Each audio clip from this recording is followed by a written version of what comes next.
So season 2 of Andor is finally here, and I cannot be happier. My God. If you see my reviews for season 1, you know how excited I am, how much I love the show, and after having seen the first 3 episodes, we are so back. Oh, we are so back. Oh my God, I'm so happy. So this specific video covers episode 1, called 1 Year Later. I always do separate reviews for every single episode on my channel because that's just how I want to do things. So I know they're part of an arc, and I know they're part of, all being dropped at the same time, but I'm still going to review all episodes separately. This is my review for 1 Year Later, which is a very literal title, actually. It's literally a year after the events of Season 1. And for the Rebels fans, this takes place at the same time as Season 2 of Rebels, at least the first half of Season 2. And actually, this episode instantly starts with a reference to Rebels, because in Rebels, we saw the presentation of this TIE. The Sienar System's Advanced TIE Starfighter. And that's the name of this planet, Sienar.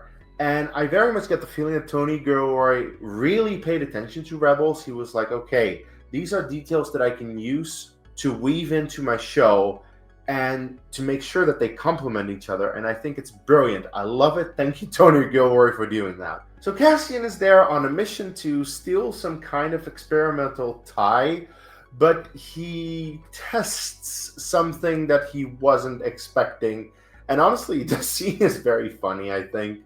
Like, the way that Cassian is just in there trying to figure out what the hell to do, shooting up the entire hangar. I thought it was really funny.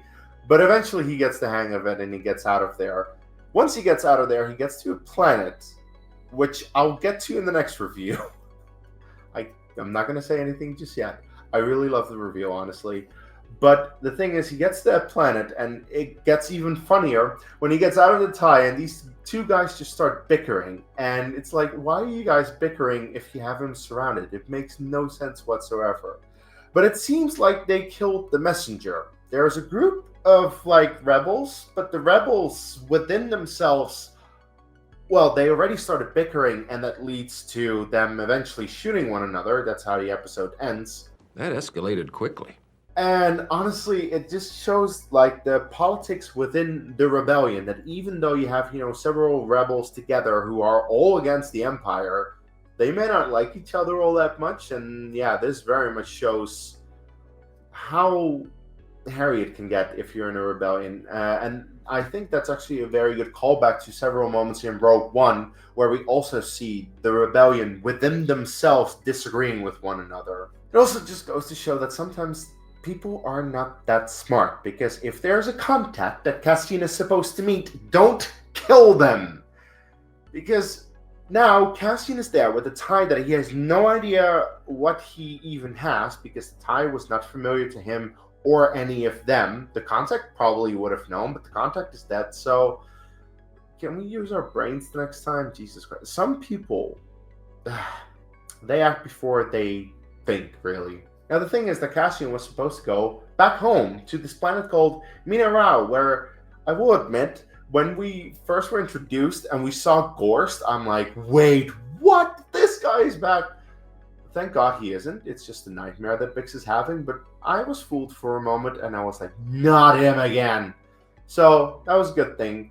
But the nightmare does start when the Empire shows up, and this reminded me a lot of the Ahsoka novel, honestly. In the Ahsoka novel, Ahsoka, flees, of course, from the Empire, from whatever happened with Order 66, and finds this backwater planet, which is just a nice farming community. But then the Empire shows up as well. And this happens. This is a pattern. It repeats itself. The Empire will always show up to whatever kind of backwater planet to perform some kind of inspection. God damn you, Empire.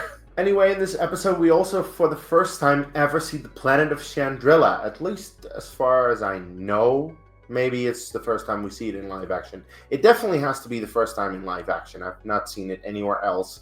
And honestly, I love what they did with Chandrila. This is yet again something that I talked about with my reviews for Andor Season 1. The showmakers are able to create customs of a planet, things that people do on a planet. And I really love the attention to detail, like the way everything looks and the customs they have to go through, and the wedding takes several days, and all the things that come with in getting into a marriage and whatnot. There's just so much thought put into that I can really appreciate, honestly, because it makes it feel real. It makes it feel like a real custom, like a real culture that they have been doing this for years and years and years. Like, this is normal for a Chandrilan wedding, and it's so cool to see. But yeah, there are several hurdles along the way because, well, the bride and groom have a little bit of a fight. And also we see Clea just starting to drink at some point, which, by the way, has nothing to do with the wedding. It has more to do with the fact that she's just not able to get any kind of contact from Cassian. But it was funny to see, characters starting to drink here with Clea specifically, where she just wants to drink to not think about the shit that's happening that might be transpiring. She's just like, you know what, I'm just gonna drink. Okay, cool.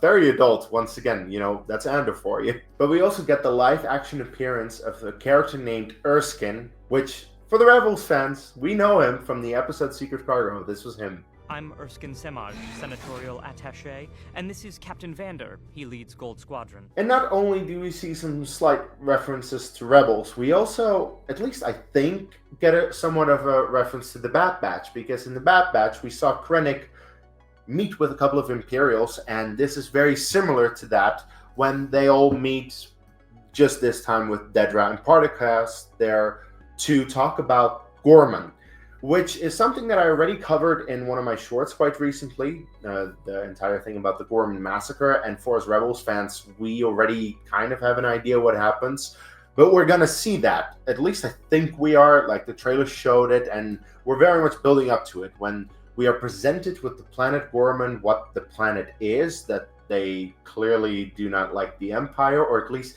it seems like they feel better than the Empire, because they once again have customs, which is very specific to, their planet.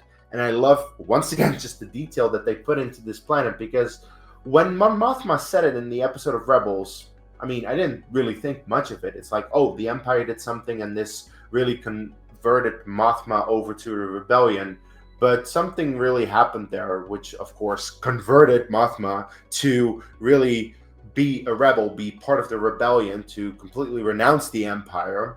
So that has to be something pretty serious, and they're building up to it in these episodes. Like, we don't yet see it in the third episode. I was kind of expecting to see that, but to be fair, Tony Gilroy said that it would span over like 5 episodes, so it'll probably be next week. I am very curious to see what happens, as horrible as it probably is, but I do want to see what they make of it, because I can only imagine that it's going to be very interesting to see what happens with Ghorman, what really pushes Mon to, start her rebellion. But yeah, it seems that the Empire is just desperate to get the Death Star done, and they don't even care what they do. They're actively meeting, trying to figure out ways of how to get rid of the population. They need to get rid of the population so they can mine their ore. Like, holy fucking shit, Empire, you are just the worst, the absolute worst. And I love how Andor keeps reminding us of how bad they really are. But that is about all I can say about episode 1. I think it's a very solid start to the season, and more specifically the arc, these 3 episodes that we're about to see, that we already saw. At least I saw them. You probably did as well. Reviews for the other 2 episodes will be up soon enough, probably this week still, so look out for that. But please let me know what you think of these episodes, specifically episode 1, of course, in the comments below. Do you love it as well, or were there things that you had an issue with, or do you think I missed something? Please click right here to subscribe to my channel. If you want to see more Star Wars content, or maybe you need another video to convince you, then click right here. I don't know what video it is, but it's probably good, because it's one of my videos, and I'm probably proud of it. So click either of these.